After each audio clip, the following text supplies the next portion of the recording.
पटोलेंसाठी हा आठवडा दुहेरी धक्क्यांचा. जून महिन्यातले शेवटचे काही दिवस आणि जुलै महिन्यातला आजचा पहिला दिवस हा नाना पटोलेंसाठी अनलकी ठरला.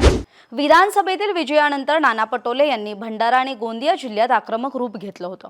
पण याच आक्रमकपणाला धक्का लावण्याचं काम प्रफुल्ल पटेलांनी केलंय. नाना पटोलेंना भंडारा जिल्हा सहकारी दूध संघापाठोपाठ गोंदिया जिल्हा मध्यवर्ती सहकारी बँकेत सुद्धा पराभवाचा मोठा धक्का बसलाय. त्याचवेळी मंगळवारी पटोलेंचं विधानसभेतून निलंबनही झालंय. त्यामुळे काँग्रेसच्या माजी प्रदेशाध्यक्षांसाठी हा आठवडा दुहेरी धक्क्यांचा ठरलाय.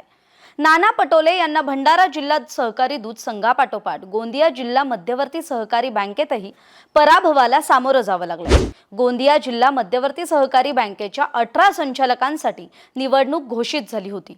याकरिता 38 उमेदवार रिंगणात होते. 2 संचालक बिनविरोध निवडून आले, तर या निवडणुकीत राष्ट्रवादी काँग्रेसचे कार्याध्यक्ष प्रफुल्ल पटेल यांच्या नेतृत्वाखालील महायुती पॅनलचे सर्वाधिक म्हणजेच 11 संचालक निवडून आले, तर नाना पटोलेंच्या परिवर्तन पॅनलचे फक्त 9 उमेदवार निवडून आलेत. नाना पटोलेंसाठी ही धोक्याची घंटा मांडली जाते.